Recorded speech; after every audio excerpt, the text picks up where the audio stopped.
Je cède maintenant la parole à Madame la députée de Mercier pour ses commentaires. Nous vous écoutons, Madame. Merci beaucoup, Madame la Présidente. Dans un moment comme celui-là, je ne ferai pas de détour. Il faut appeler un chat un chat. Nous avons devant nous l'Empire américain dans sa version la plus décomplexée.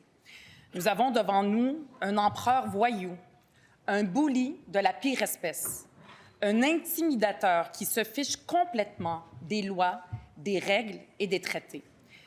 D'ailleurs, j'entendais le premier ministre dire qu'il veut renégocier l'accord Canada-États-Unis-Mexique, mais Trump, cet accord-là, qu'il a lui-même signé, il ne le respecte même pas. Encore faut-il le renégocier, cet accord-là, dans l'intérêt des Québécois et Québécoises et qu'il soit respecté par Trump. Mais avec Trump, on ne sait pas à quoi s'attendre. Il y en aura pour dire que l'orage va passer. Il y en aura pour dire que l'oncle Sam va revenir à la raison, que Donald Trump va finir par comprendre que c'est dans l'intérêt de l'économie américaine et du peuple américain de cultiver de bonnes relations avec ses voisins. Nous, les Québécois et Québécoises, on est des gens optimistes, mais on est aussi lucides. René Lévesque disait en 1969, « Il y a deux Amériques. Il y a un visage sombre et ténébreux et il y a un visage lumineux. » Dans les dernières 48 heures, Donald Trump, malheureusement, nous a montré son vrai visage, un visage sombre. Même si la menace d'une guerre commerciale est écartée pour le moment, allons-nous rejouer dans le même film dans 1 mois, dans 2 mois, dans 3 mois? Allons-nous rejouer dans ce film-là pendant 4 ans? C'est impensable. Est-ce que c'est comme ça qu'un ami traite ses amis, à coups de menaces, en faisant du chantage? Pierre Elliott Trudeau disait, lorsqu'il parlait aux Américains, « Être votre voisin, c'est comme dormir avec un éléphant. Quelque douce et placide que soit la bête, on subit chacun de ses mouvements et de ses grognements. » Madame la Présidente, depuis des décennies, on a fait le choix d'un rapprochement toujours plus grand entre le Québec et les États-Unis. On traite chaque conflit comme le bois d'œuvre, comme une petite bosse sur la belle route du libre-échange, comme une petite chicane de couple dans un mariage de raison. À chaque fois que l'éléphant nous dicte quelque chose, on finit par lui obéir en espérant qu'il se rendorme. Aujourd'hui, les choses ont changé. Le Québec ne peut plus se permettre, comme auparavant, de mettre tous ses œufs dans ce panier-là. Notre économie, nos emplois, notre politique ne peuvent plus dépendre des sauts d'humeur d'un mauvais voisin. Moi, je dis aujourd'hui, ça suffit de subir, ça suffit d'être pris en otage. Nous avons devant nous Donald Trump. C'est une menace, oui, mais c'est aussi un défi pour le Québec. Et c'est à nous de saisir et de relever ce défi.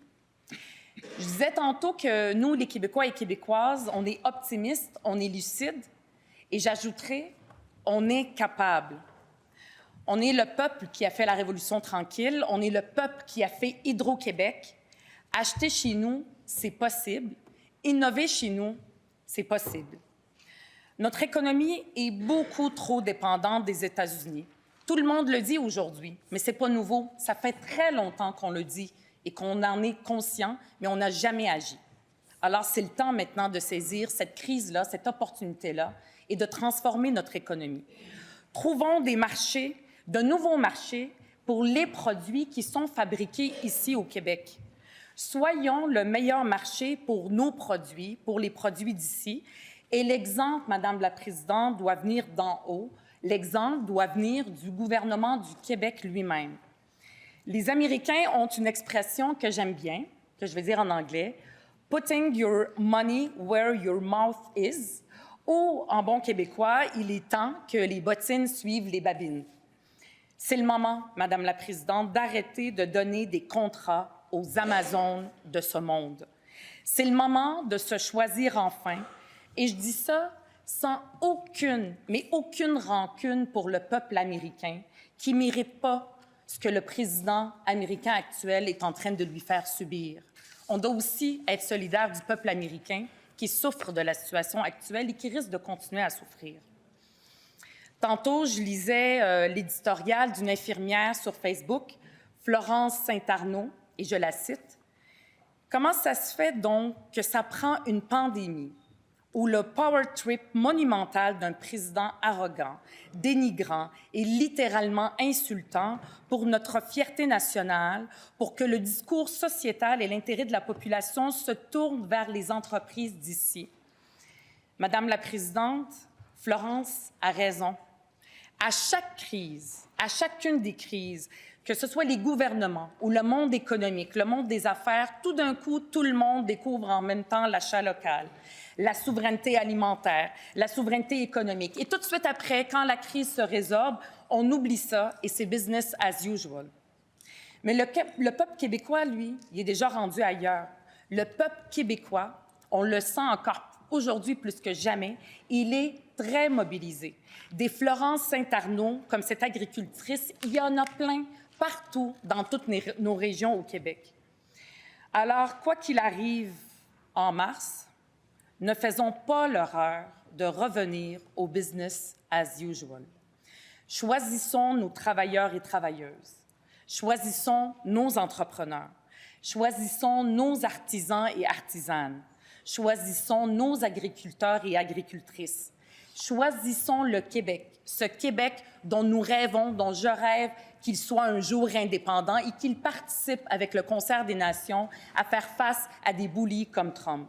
Choisissons-nous, Madame la Présidente.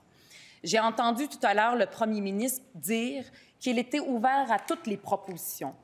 Des propositions à Québec solidaire, on en a plein. Des propositions pour l'autonomie alimentaire, pour la souveraineté économique, c'est pas d'hier qu'on en a. Ça fait des années et des années, depuis notre fondation, depuis 20 ans, qu'on a des propositions et malheureusement, très peu, les gouvernements ne les prennent pas en compte. Donc, je veux profiter de cette fenêtre d'ouverture de la part du premier ministre qui dit que toutes les solutions sont bonnes et il veut les entendre. Je l'invite à écouter attentivement le débat d'urgence tout à l'heure et à nous écouter. Et j'espère qu'il va tenir compte de nos propositions. Et j'espère même qu'il va mettre certaines, au moins, de nos propositions en œuvre, parce que c'est comme ça qu'on sortira fort de cette crise. Merci, Madame la Présidente.